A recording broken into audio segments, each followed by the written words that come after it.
1.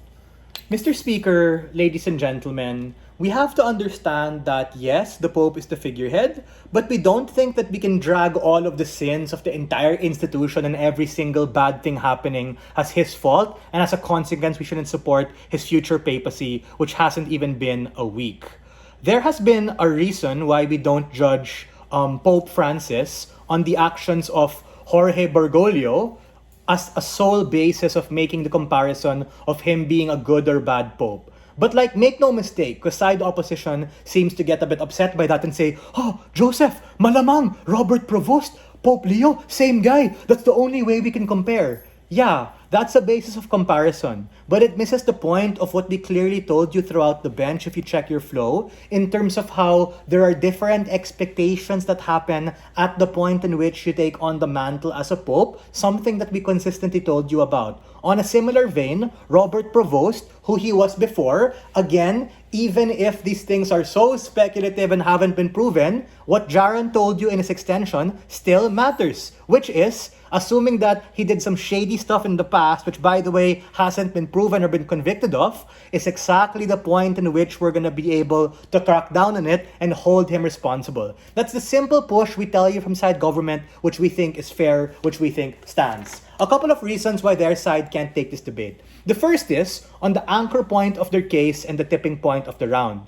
Opposition side has largely been a bit dissenting, which is quite valid, but we think, if you think about it, it's not super nuanced to Pope Leo and the papacy that he stands for. I'm pretty sure you can name a lot of other cardinals who allegedly are part of this systematic abuse kind of thing. Does that necessarily mean that, oh my gosh, everything we said invalid, they automatically win? No, because they need to be able to prove the mechanistic legwork in terms of why this is a particular tipping point. Because the rhetoric of their particular case is that conservative equals bad, liberal equals good, molestation is particularly bad. But we think this doesn't necessarily deal with the actions that he's currently doing and the intentions that he has. Make no mistake, on both sides there's a degree of speculation, but on our side, we're able to back that up and tie it back with Jaron's extension, which Miggy also bolstered, in terms of what Pope Francis did and wants. That in and of itself is the sole basis that the Cardinal did to be able to vote in the conclave,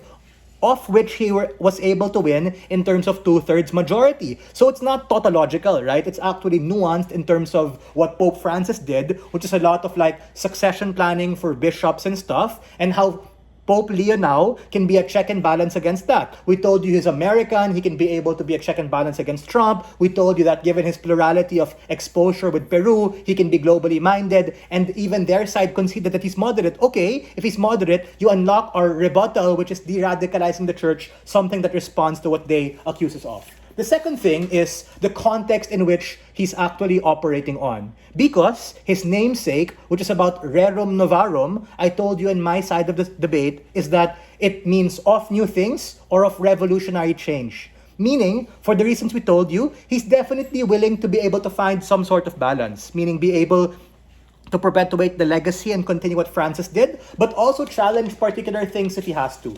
Lastly, and most importantly, the nature of speculation, which is the presupposition that their side's case rests on. If you take a look at vertical analysis and degree of responsiveness, we've been able to push back against the things that they accuse our side of.